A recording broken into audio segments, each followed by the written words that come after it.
Welcome to another Spectator TV US election special, our final one before Election Day on Tuesday. Are we in the dying days of the Trump presidency, or will he confound the pollsters and the pundits as he did in 2016 and secure 4 more years in the White House? We'll be talking to one of the very few pollsters who thinks that Donald Trump is likely to win. We'll have another analysis of the state of the race. We'll discuss the early voting factor. About 70 million Americans have already voted, and we'll explain what to look for on election night. It could be the most complicated and drawn out ever. And we have a US election special offer for you. To subscribe to The Spectator, go to spectator.co.uk/vote. Subscribe for just £1 a week, a mere £1 a week to get The Spectator. And once you're there, you can select the man, Mr. Biden or Mr. Trump, that you think will be the next president. If you're right, then you have a 50-50 chance of being right. A £30 Amazon gift voucher will be on its way to you after the election, and we know the result. On some scenarios, it means you might not get that voucher till about January the 10th. But we'll see. On this US election edition special for Spectator TV, Patrick Basham, director of the Democracy Institute, a politically independent public policy research organisation based in Washington and London. Jacob Heilbrunn, editor of The National Interest. The Spectator's contributing editor Douglas Murray, The Spectator's economics correspondent Kate Andrews, and The Spectator's US editor Freddie Gray. Now, Patrick, let me come to you. Your institute has done some, can I call it quite seriously, unusual polling that suggests Donald Trump is going to win, perhaps even win easily, I understand. Can you take us through some of your slides, explain why, and explain your different methodology? Patrick. Yeah, here are a few of our numbers that give you a flavor of where we think the race is. We have a final poll coming out this weekend, but our most recent numbers are these. We have Donald Trump national popular vote up by 1 point over Joe Biden. And that means it's within the margin of error. It's basically tied as a national race. But so that's encouraging, obviously, for Trump and goes against the grain of most polls.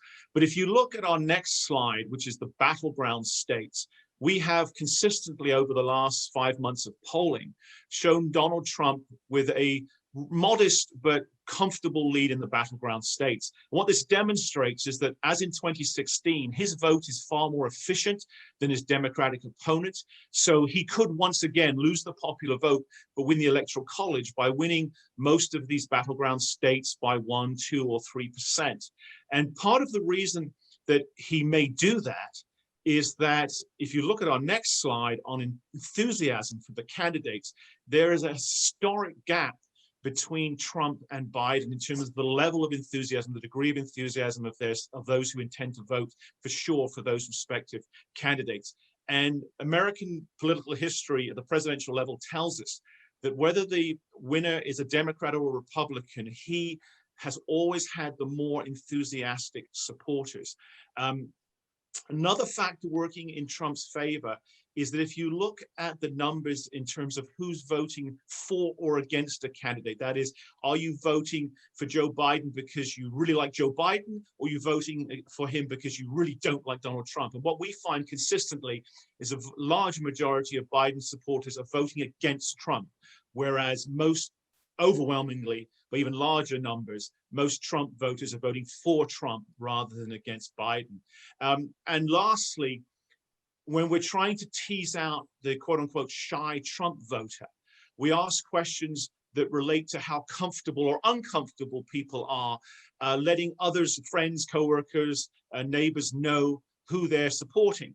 And almost 9 out of 10 Biden supporters have no problem whatsoever with other people knowing who they're voting for. But the overwhelming majority of Trump voters are uncomfortable. 8 out of 10 are uncomfortable with others beyond the most immediate family knowing who they're voting for. And we think that is part of the way in which shy Trump voters are remaining shy. And we would anticipate that that's going to be reflected in the final vote on Tuesday.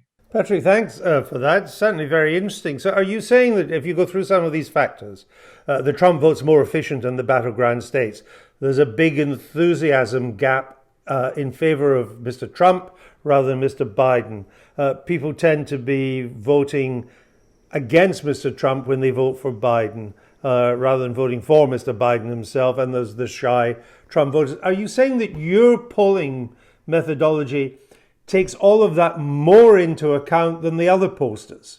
Yes, two examples. Most of the media polls, for example, that show these significant Biden leads, those pollsters simply do not accept that there are shy Trump voters, so they don't look for them and therefore they don't find them.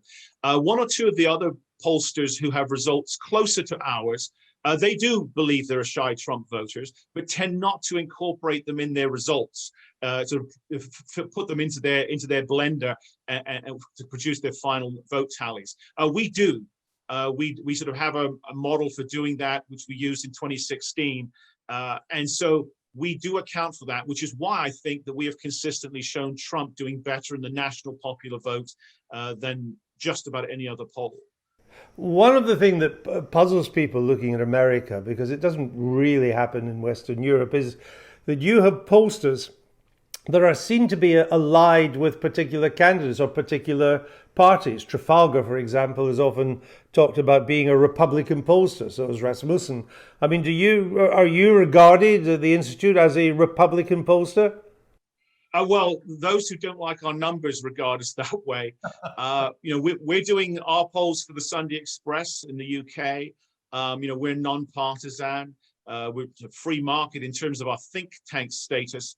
And so our numbers are our numbers. But there's no question that there is a partisan lean to many of the polls. I mean, what most of the media outlets do is they have their polls conducted by a Republican and a Democrat. But what you find in 2016 and again this year is that the Republican pollster tends to be of the never Trump variety. And so again, I think that's one of the reasons why they don't look for reasons why or how Trump may actually do better than their fundamental assumption, that they start with in that regard. I guess people are just going to be suspicious that you're polling in a way that's going to give you the result you want. Absolutely. I mean, it's the cardinal rule of polling. You allow me to choose who my respondents are and how many of them and where they're located. I can give you any result you want. So it's as much art, perhaps more art than science, although publicly everyone says it's all about the science. But there's a huge amount of art involved, especially as so few people want to answer polls. And they are disproportionately those who favor Trump in the American context, which means it's harder to reach them. And so you either make a special effort to do so, or as I think many of the polls do, they simply say, well, that's too difficult. I'm going to, again, fall back on my basic assumptions. Freddie, what do you make of it? Patrick's polling, he's definitely an outlier compared to other pollsters. Doesn't necessarily mean he's wrong, but it is an outlier in polling. What do you make of it? I think it's extremely interesting, and I tend to be quite sceptical of pollsters. I've learned the hard way that they get it wrong, and I often think that the more sophisticated they try to make their models, the worse they get. And I'm particularly interested in this in the battleground states, where we've been repeatedly told that the pollsters are now weighting it differently, weighting their models differently to take into account non-college educated voters, and this should see more of a pickup of Trump support. But I have a little suspicion that they might have got that really badly wrong. And I mean, if you look at Wisconsin, for instance, there was a poll out 2 days ago suggesting Biden is 17 points ahead in Wisconsin. I mean, I don't think anybody really credibly thinks that. I think Biden is going to win Wisconsin, but I don't think he's drawing that kind of lead. Now, speaking of outliers, that was an outlier poll in Wisconsin for sure. Jacob, you've been telling us that Mr. Biden's going to win comfortably. What do you make of what you just heard there from Patrick? My question would be, are there moderate Republicans that he would classify as Biden-shy voters? Right. Patrick, over to you. I mean, I would say yes. There's certainly going to be some crossover. There certainly are Biden Republicans, and I wouldn't claim to have identified a great number of shy Biden Republicans, but I'm sure they do exist. I suspect, I believe, I think that they will be vastly outnumbered by Democrats crossing over to vote for Trump. And some of them voted for Clinton. Some of them will cross over again. There are Obama Republicans. But what the Trump campaign appears to have been successful at doing is pulling out more of the same from 2016. By that, I mean those who either have never voted or those who hadn't voted for a few elections. So there will be new voters, new young voters, new minority voters, which will disproportionately favor the Democrats. But there will be new voters, although some of them will demographically be on the older side. So yes, both candidates will benefit from crossing over and from the shy voter effect. I simply think that the numbers demonstrate that that is going to disproportionately favor Trump rather than Biden. Jacob? Well, I would differ from Freddie in that I think the pollsters have gotten a bum rap, as the polls did show the race tightening in 2016. It was more that you had a will to believe on the part of the Democratic establishment in Hillary Clinton. The odds were that Trump had the 10%, 13% chance of winning, as the polls showed at the time. And he did, in fact, hit the trifecta then. And it is possible that this will occur again. But my own surmise remains that Biden's support is strengthening every day in this election and that Trump's is eroding. And I continue to believe that Biden will have not a comfortable victory, as you put it, Andrew, but a smashing one on November 3rd. What's the evidence that it's swinging Mr. Biden's way every day? I think that Trump remains Biden's best ally. I don't know if you saw any of his rally last night in Florida, but again, he did not emphasize the good economic news of the last quarter, where you had extremely robust growth. In fact, Trump mocked it and said, well, my advisors told me to talk about it, but I'm not going to focus that. What I really care about are Hunter Biden's emails. I do not think that Trump is running the kind of winning campaign that he ran in 2016. I think the stench of defeat hangs over him, and that he himself is psychologically trying to prepare himself for it. Kate, I was interested in Patrick saying that a number of people voting for Mr. Biden are not really voting for him, they're voting against Donald Trump. And I can understand that and see that that could be a factor. That therefore makes this election, we've talked about this before on Spectator TV, it makes this not so much a presidential election as a referendum on Donald Trump. I think it is a referendum on Donald Trump, though I'm not sure I would come to the same conclusion that this works in Trump's favor. I think in 2016, in many ways, that was a referendum on the Obama administration's 8 years, but more importantly, Hillary Clinton. And it turned out that so many people disliked her as a candidate that they moved towards Donald Trump. So it was very recently that dislike of a candidate won somebody else an election. I think that could be repeated. But I think Jacob's point is quite interesting.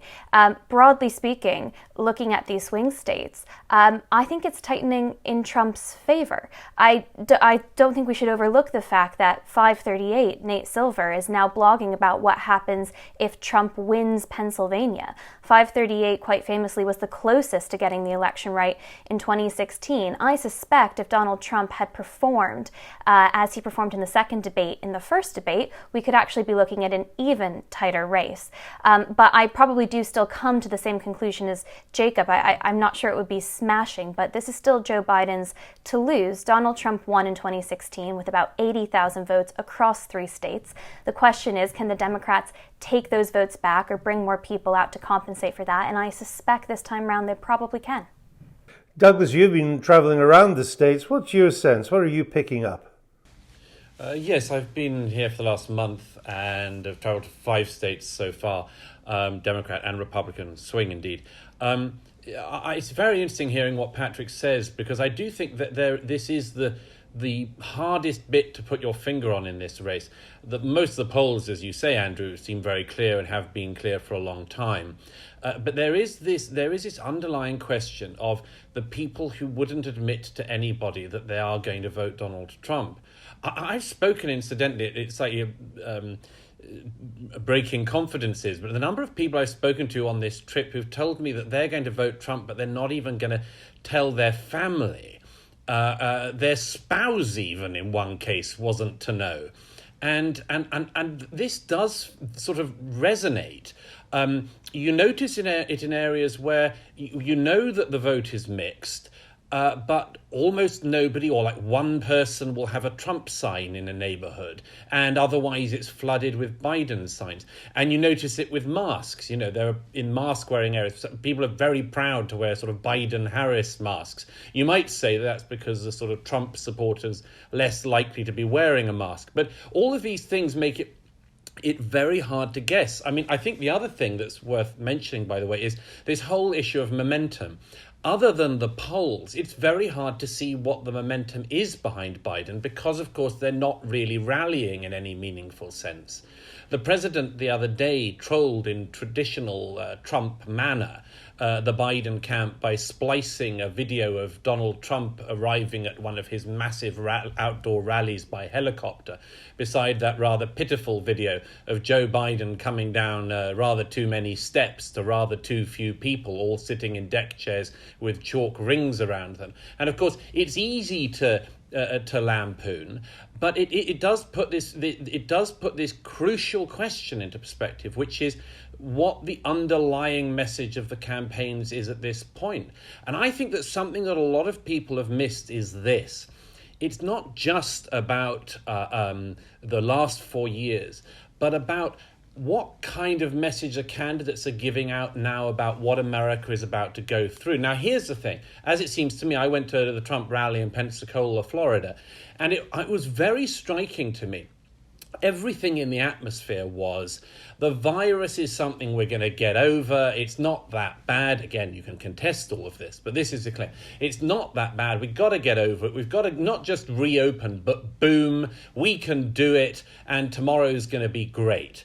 And by contrast, even the presentation of the Biden events, such as they are these gloomy, worrying, terrifying messages of a really bleak short term. Now, the bleak short term seems quite likely to be coming, but it does raise this question of just whether or not people might vote for the optimistic, positive message. Now, I'm not saying that the Biden camp doesn't have positive and optimistic messages. It does, and it's got a lot of things to be said for it. But this central thing, which now includes COVID within it, strikes me as being one of the things that people might be missing.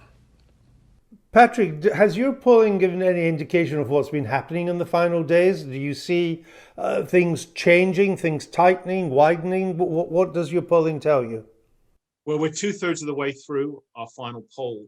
And although the data is incomplete, we're seeing confirmation of what we've been seeing all along. That is a very competitive race. What we have added this time is we've added several questions about the alleged Biden corruption scandal. And that is proving interesting. Number one, interesting because given the almost total broadcast media and major print media blackout on the story, we were surprised at the degree to which the story has penetrated the public. How the majority of Americans know about it. They also know about the censorship, which is interesting. And I'm not going to suggest that the answers to our questions are transforming how people are going to vote. However, the preliminary numbers suggest that it is at the margin making a difference, and making a difference against Biden. Now, I suspect that will be less a case of an individual changing their intention to vote for Biden, now voting for Trump, but more a case of giving some Trump voters even more reason in their own minds to show up and vote, and perhaps depressing the Democratic vote a little bit, given that there's so much enthusiasm for getting rid of Trump, but so little for putting Biden in the Oval Office. It's just another reason why an apathetic Biden voter may think, given all the polls show that Biden's going to win anyway, what does my vote matter? I'm not really into him anyway, and he might be corrupt. So I'm just going to stay home and just look forward to Trump losing. You see, Jacob, I wonder, I mean, it still seems to me that this is an election for Mr. Biden to lose. But if there is any momentum discernible, and there's certainly none of what George Bush the first used to call the big mo, but there may be a little mo behind Trump in the last week or so. The rallies mean he's got his mojo back. Rallies kind of ignite him. He's a narcissist. He loves all these people cheering. It seems to re-energize him a bit. The latest economic figures he may not have talked about them, but they play to his strength, which has been the economy. Mr. Biden's fracking gaffe will hurt him in Pennsylvania. And of course, we've had riots in Western Philadelphia, Pennsylvania as well. And I wouldn't want to overstate it, Jacob, but I think if you add all that together, there may be a little mo behind Trump in the past week. I don't see it. And here's the reason why you asked me earlier about what was going in Biden's favor. You have the Cook political report, for example, now has Texas rated up as a toss-up. Now, if Biden were to win Texas, that would be a smashing victory. And it would be over. Carolina, Georgia. I mean, Biden campaigned in Georgia. Harris is in Texas. I think that the polls, in fact, may be underestimating the degree of support for Biden. Now, the only way we're going to find out, obviously, is on Tuesday or in the days after. But you already have over 80 million people voting.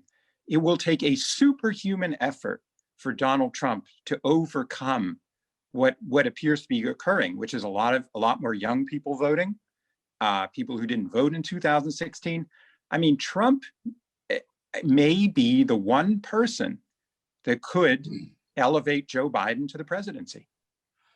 Freddie, there's two ways of looking at the Democrats campaigning in Georgia or Texas.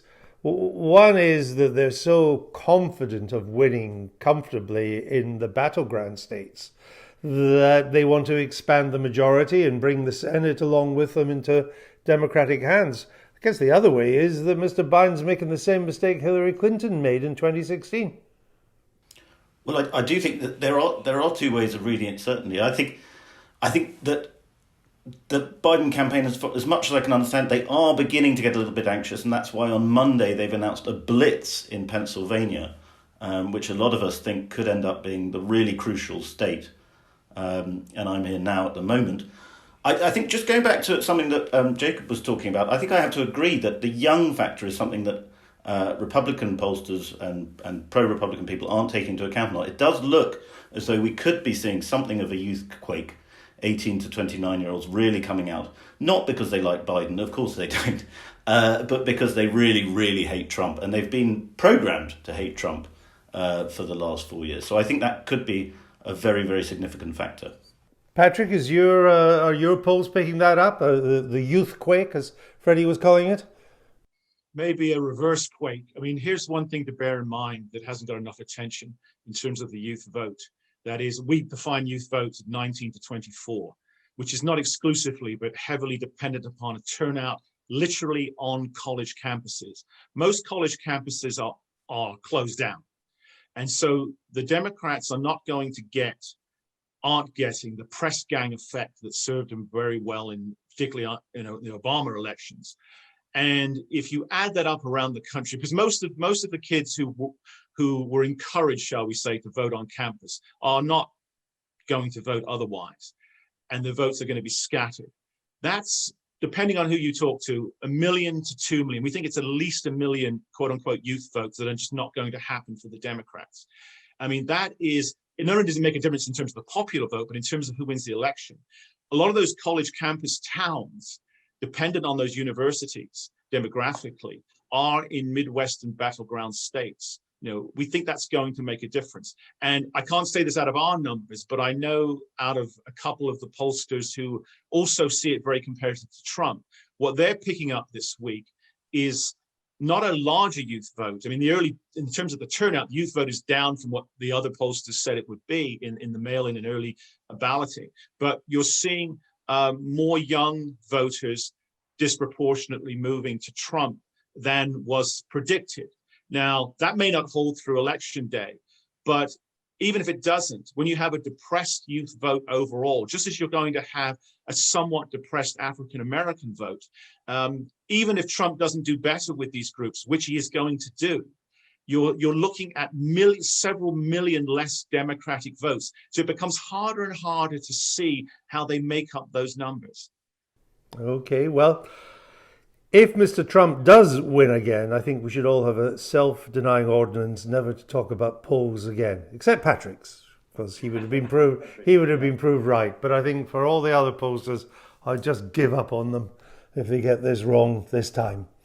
Well, as was said, more than 70 million, perhaps as many as 80 million Americans now have already cast their ballots, either through mail-ins, postal votes, as we would call them in this side of the Atlantic, or in-person voting early. You've been able to do that on a far grander scale than ever before because of COVID. The problem is that some states, including some battleground states, don't start counting these early votes until the polls have closed on the day. Indeed, the Supreme Court has ruled that Pennsylvania and North Carolina, two very swing states, should count ballots that arrive by post even after the election, sometimes by several days. So if the contest is closed in either of these states, it could be days before we really know the result. There is a chance that in some key states, Mr. Trump could win among those that voted on the day. More Republicans are thought to vote on the day, more Democrats to have done mail-in or early in-person votes. So he could win of those that voted on the day, and they can be counted very quickly because most Americans vote by machine and you can count that quickly. But then start to lose when all the votes are counted.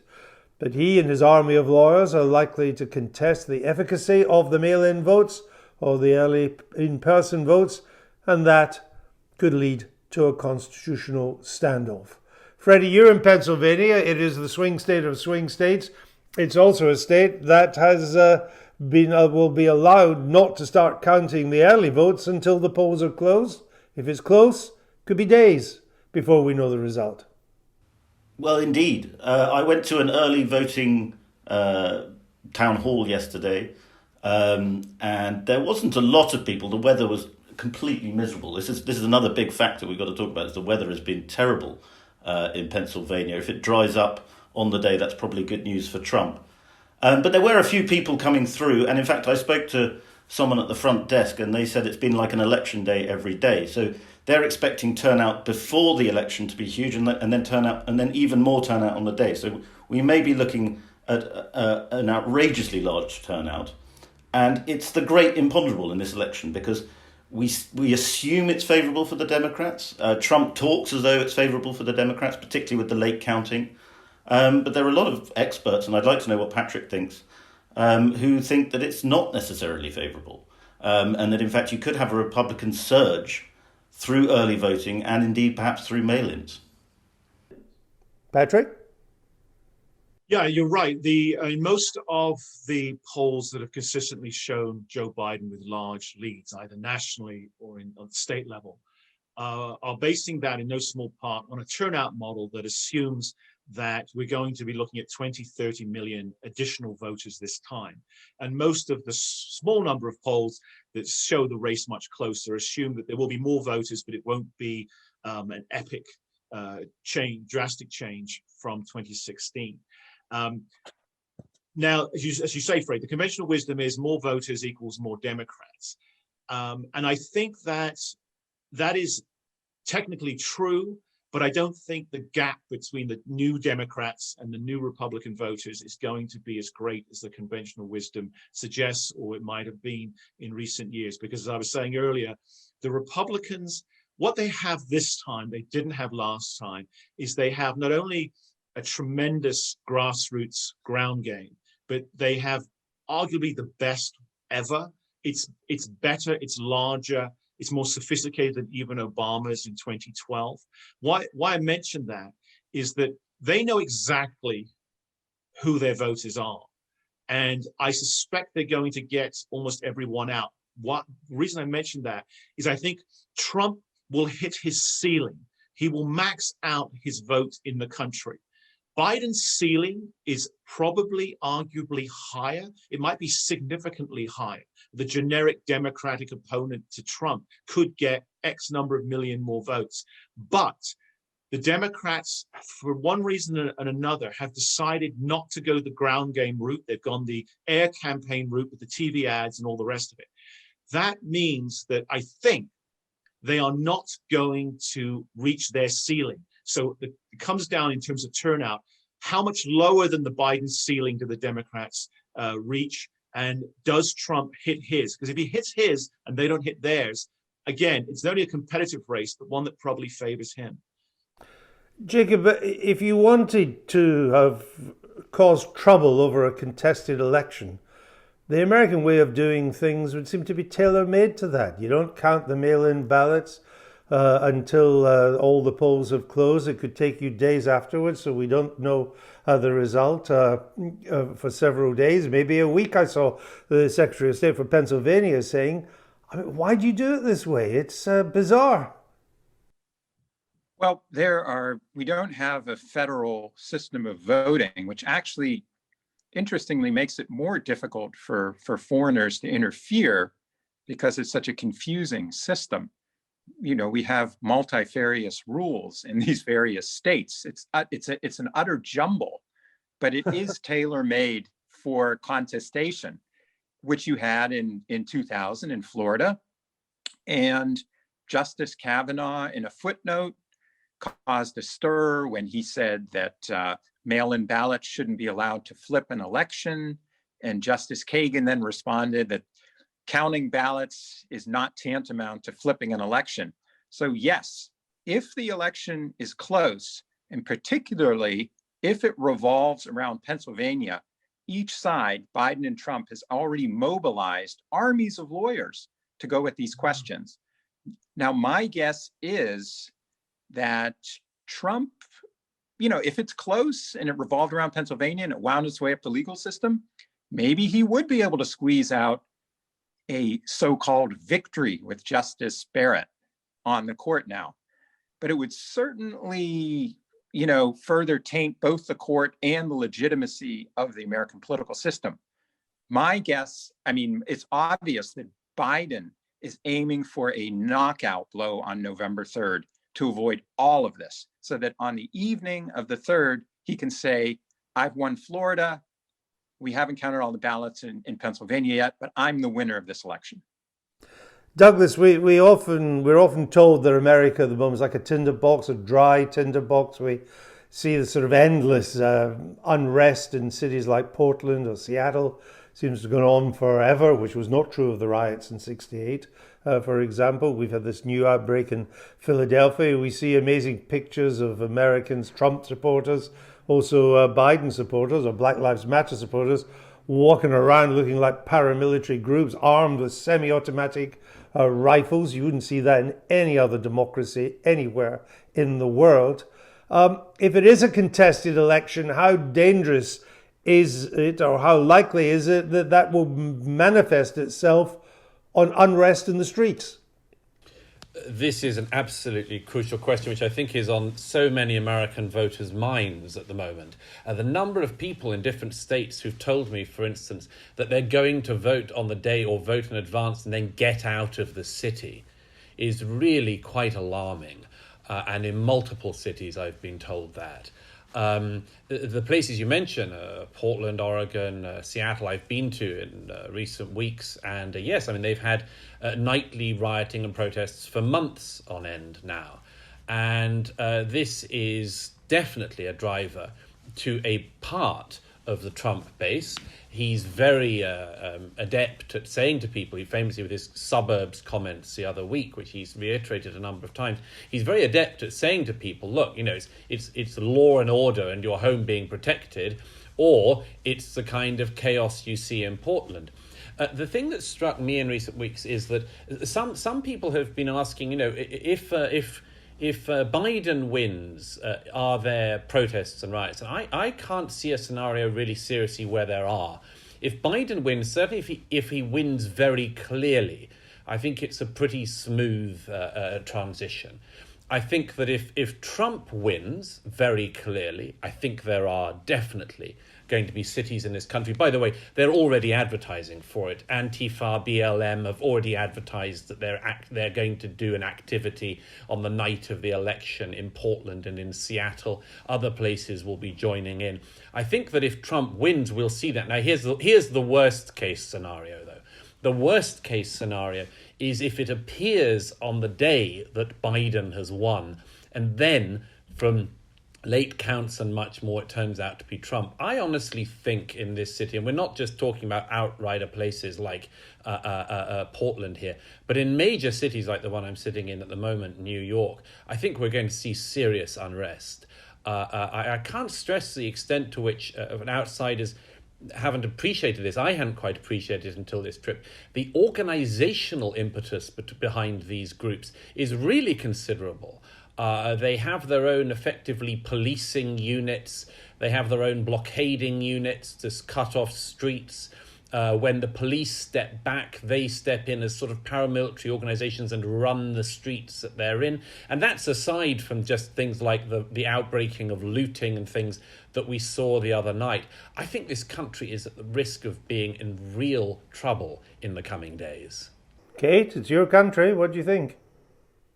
I have to echo Douglas and say I'm extremely concerned as well. I think if there isn't a clear result on the night, or even worse, if both candidates at some point end up saying that they are the victor, you are going to have half the voting population, roughly half the voting population, feeling like this election was taken away from them. And I think, frankly, it speaks to the growing power of the state, especially in the wake of COVID-19, the fact that people were forced to lock down, that on the left and the right, people really do feel at the moment that if their guy doesn't win, that their lives are going to be significantly worse off and directly impacted by who is sitting in the Oval Office. So yes, I am very concerned about it. I would also agree that if Joe Biden has a very clear victory, that is probably the scenario where you see the least amount of fuss. I think if Trump has a very clear victory, you're going to see what you've seen for 4 years now. One of my major criticisms of the Democrats is that they have tried to push out Donald Trump almost in every way except democracy. Now, this time round, they have the opportunity to do it. I fear if Donald Trump were to win, that many people still wouldn't accept his win as legitimate. Of course, if he wins again without the popular vote in America, there will be even more complaints about the system itself, not just the president. Douglas, I want to take you back to Portland again, because I know you've been there.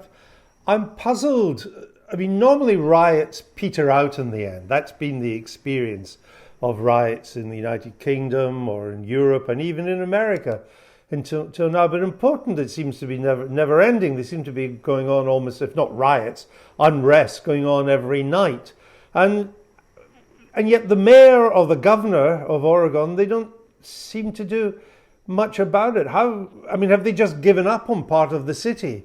Why is there no political penalty for this? Because in this country, there would be a huge political penalty to pay. Yes, that's one of the striking things about, I'd say, not just Portland, but Seattle.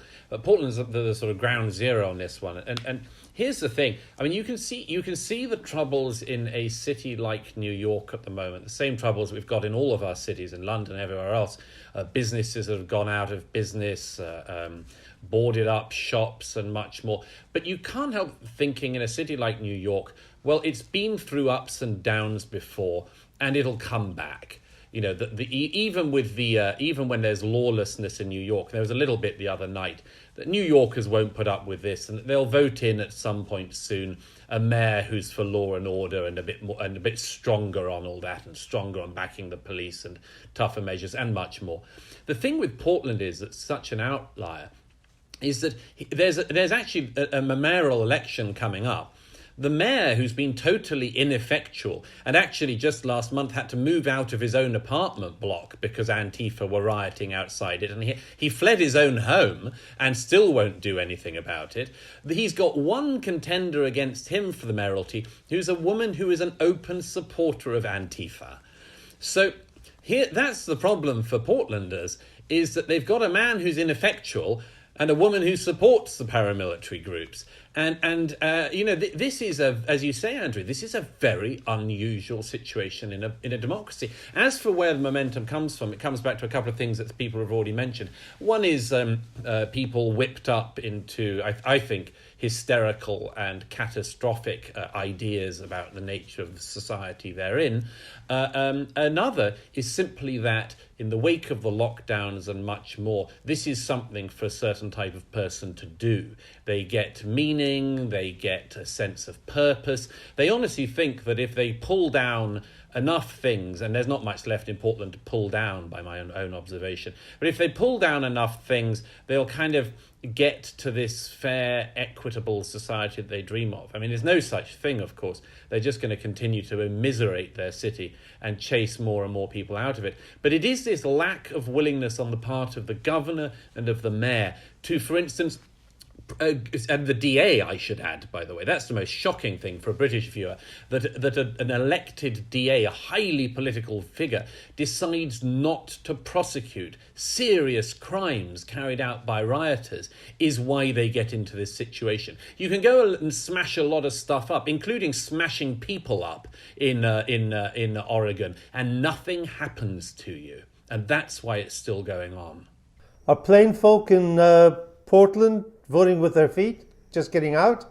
Yes, it's just, I can't stress enough. I tried in the magazine last week in my report from Portland to stress this, but I think a lot of people, even in America, but especially outside America, would be genuinely shocked by the state of this city. And there are other cities in a similar situation. Seattle, the area formerly known as Chaz, is just boarded up shop after boarded up shop, and a tent city sitting in the middle of what used to be one of the attractive parks of the place. The homelessness problem, by the way, that's the same in LA.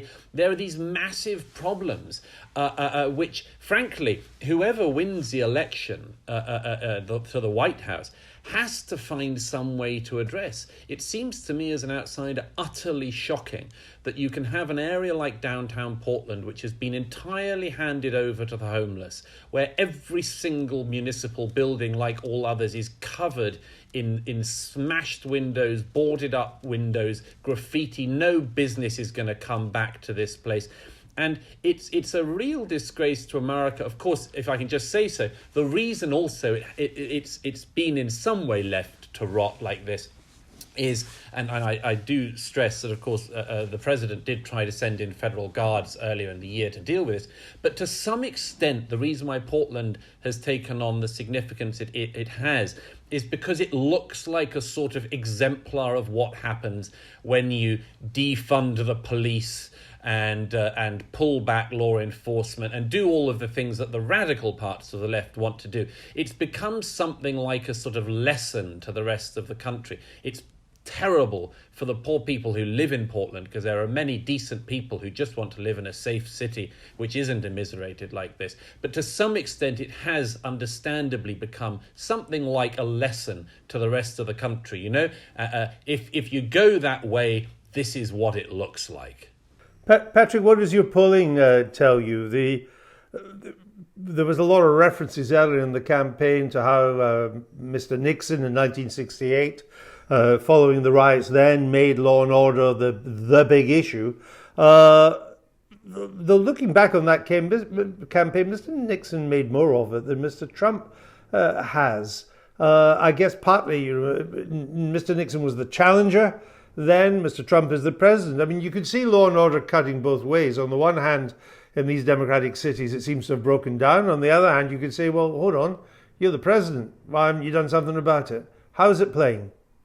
It's played to Donald Trump's favor. We've been polling on this since the Minneapolis violence started. And the Trump campaign have exploited, leveraged what's been going on and how and why, as Douglas has so sort of insightfully summarized. And so they've done a lot of advertising. They've done a lot of their grassroots outreach has been on this. And one of the questions we've asked on this issue throughout is, do you think President Trump's response to the violence and the riots and the looting has been just about right? Or do you think it's been too harsh or too strong or not strong enough? Pluralities throughout the months have said it's not been tough enough, right? And not everyone, but enough Americans accept Trump's argument. He says crudely, if it was up to us, give us half an hour, and this thing will be over, naming, fill in the blank in terms of the city and the troubles. Enough Americans accept the argument that this is a problem that mayors and governors should do something about, and that Trump really has to be invited in. And so far it's playing very well for him, and it's cutting across in ways that help him. You see, gun sales are through the roof, right? 40% of the new handgun sales are to women, 68% are to African Americans. So these are folks who never dreamed of having a firearm in their house. Never, and there's no better predictor of someone voting Republican than being a gun owner.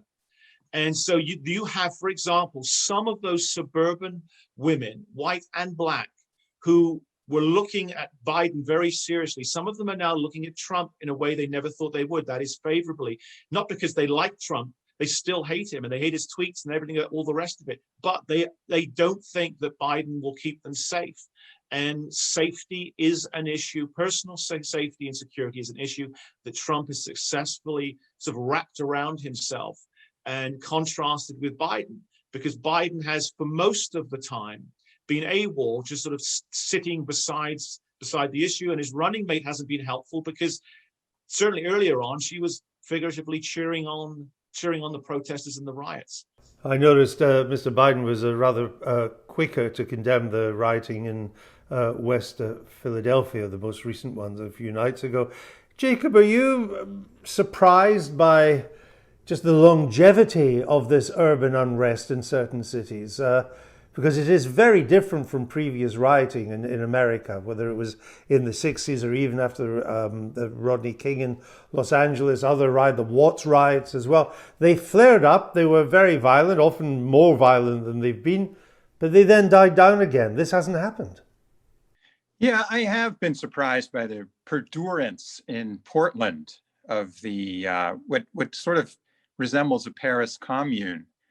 But if there has been any immiseration, as Douglas suggests, I think the lion's share of it has proceeded from President Trump's own unwillingness to confront the pandemic, which has essentially delivered a body blow to the American economy. But the radicals constitute a noisy and vocal fringe, and the more room you give them, the more they'll take. I think the initial mistake of some of these mayors was to back off from confrontation. Now, here in Washington, D.C., interestingly enough, there has not been a real upsurge of violence since after Lafayette Park. The mayor of Washington actually has taken a surprisingly hard line, and I don't see a problem here. I don't think that the left-wing Antifa ultimately will amount to a hill of beans if Biden wins. If Trump remains president, it will serve as a useful foil for him, and it will be interesting to see where it all goes. It could then you could see some further violence. Douglas, quick response there, then we'll move to our final item. Just quickly, I agree with a little bit of the latter part of what Jacob said, which is, I mean, Antifa are desperate for Trump to win. They will still keep going to some extent if Biden keeps going. But what they want most is Trump to win, because then they think they've got even more reason to keep attacking policemen and assaulting federal buildings and destroying the cities that they're in. Just one thing about that on the immiseration point. I stress that, first of all, the situation in Portland, and I'd say Seattle, for instance, long preceded the pandemic. I mean, this was a city where you could openly assault and hospitalize a journalist that you thought was negative to Antifa, and nothing happened. You know, and that was before the pandemic that Portland got to that situation where these paramilitary groups could hospitalize journalists, and the state viewed it with equanimity. And the second thing is, of course, is that what I just described is particularly bad in Portland, as it's particularly bad in Seattle. I mean, the businesses that won't return. But frankly, we can see that in absolutely every city in the world at the moment. It's the same in London. It's the same in lots of other places. The number of businesses that are just going under is everywhere. So the thing that seems interesting to me is, does the American voter recognize that the immiseration brought about by the COVID thing, an extra layer on top of these other layers, is something that everybody is going through? Or do they think it's something that America is uniquely or worse than anyone else going through? And if so, do they blame that on Trump? And I think that is one of the big questions in this election, because, as I say, the COVID issue is something that is global. And whether or not the public see that and credit that their president has done what he could or not will dictate a lot in this election, I think. All right. Well, we're almost there to polling day. The US presidential election, however, is not a race to win the popular vote. If it was, Mr. Trump would have lost in 2016. It's a race to get a majority in what's called the Electoral College, which allocates places to each state roughly on the basis of population. Now, you need 270 places on the Electoral College to win. That takes you across the winning line. Florida has the third most places in the Electoral College. It's third equal with New York, California first, then Texas, then Florida, New York, even Stevens.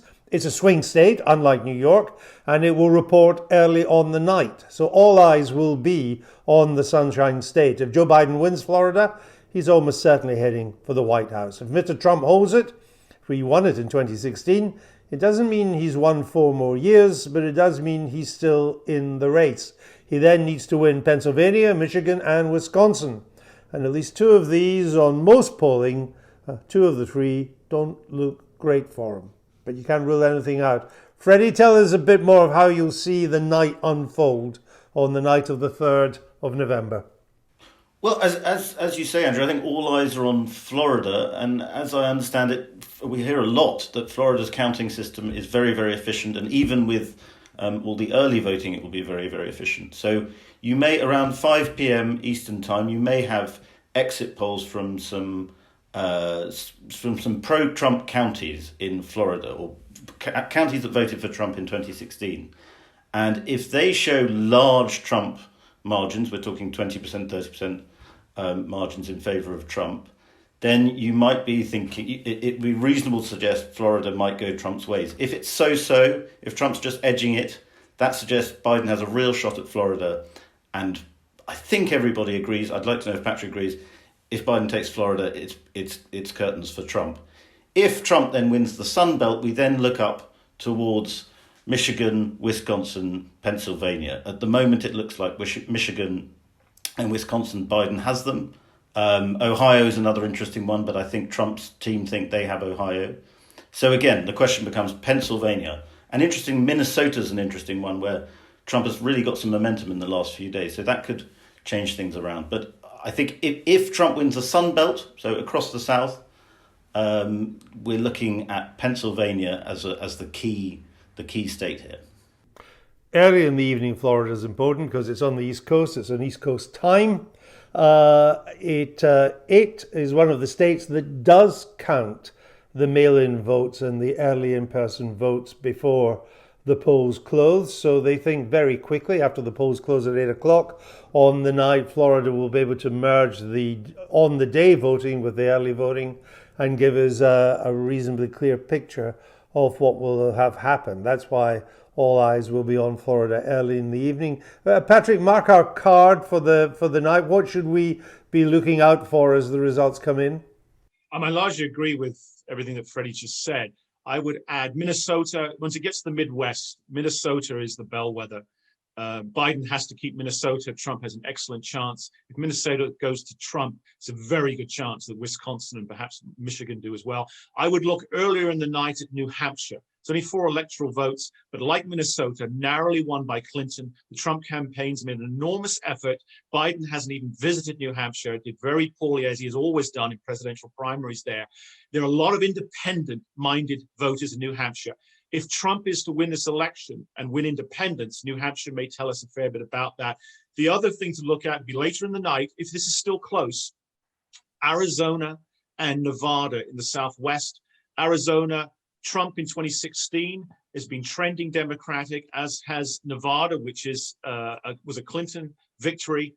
Both look like they're going to be quite close. You could see either candidate winning both of them. I suspect Trump is going to hold Arizona and may take Nevada. That may be one of the surprises of the night, because there are no unionized casino workers in Nevada anymore, and there aren't any students either. Sorry, may I add, there's also, I know, quite a lot of concern in the Democratic Party that they haven't been messaging well enough to Hispanic voters about how to fill in the ballot. And there's a lot of concern that a lot of Democratic votes in Nevada are not going to count. Yeah, that is, in terms of Hispanics and African Americans, looking at the overall tallies, forget the top line, but in terms of the demographics, if Trump is outdoing 2016 in terms of African Americans and Hispanics, then it's going to be a very long night for Joe Biden and perhaps a short, successful night for Trump. Well, if it is a long night, as you say, all eyes will move west to Maricopa County, which is the greater Phoenix area. It used to be where they just weighed Republican votes there. They didn't have to count them. But demographic change has now put it into contention. So that will be very interesting to see.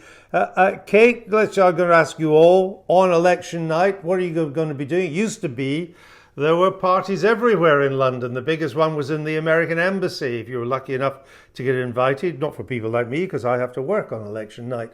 But there were lots of places to go to watch the results coming in. What are you going to do now?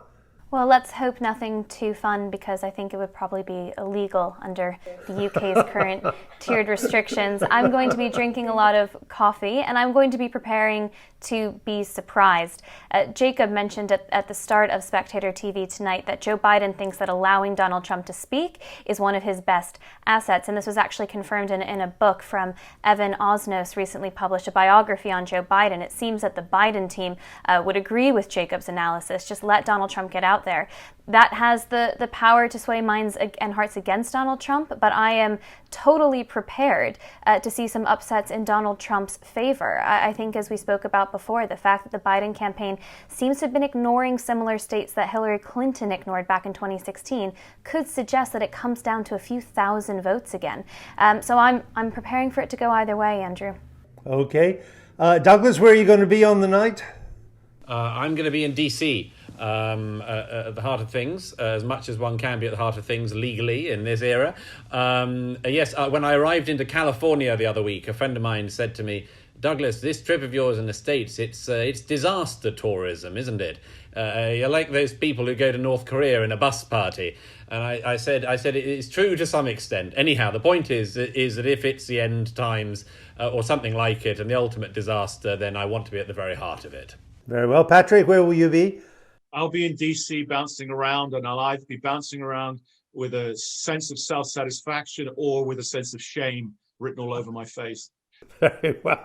Well, certainly some posters are going to have a sense of shame all over their face, that's for sure. Jacob?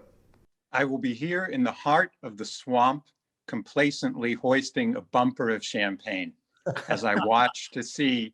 For me, the only question is, can Biden crack 400 electoral votes? If, Perry's the thought for you, Jacob, it was Mr. Trump, what would you drink then? I would be flabbergasted, but probably want a stiff Macallan. Yeah, you probably would need a single malt Scotch indeed. In the 18-year-old, I would recommend for you. Freddie, you'll be pulling together all of Spectator's American coverage of the election as it unfolds. Where are you going to be doing that? I'll be in DC as well. And if it's a controversial Trump victory, I will go out on the streets and join the rioters And then when I get To scared, observe, I hope, Freddie. To observe, you need to stress. yes, exactly, and to a bit of my own law and order. But if it gets too scary, I'll run to Jacobs and drink whiskey with him. Yeah, if he's opening the Macallans, then you should certainly go to him. And I know you'll all be watching the results coming in on BBC One, BBC News Channel, and BBC World, because I'll be presenting them. And if you're not, you could be in trouble, because there'll be a test afterwards to make sure you are watching the right results show. That's all we've got time for. Just a reminder, if you want to hear more from Spectator journalists of the kind we have on this programme, subscribe at spectator.co.uk/vote. Just £1 a week. And once you're there, tell us who you think is going to win. If you're right, you'll get a £30 Amazon voucher. You cannot lose, really, at £1 a week, and the chance of a £30 Amazon voucher as well. Maybe after tonight's discussion, you got a better idea of who's going to give you that £30 voucher. Anyway, that's us. When we come back next week, we will know who the next president of the United States is. At least I think we will. But maybe we won't. Bye-bye.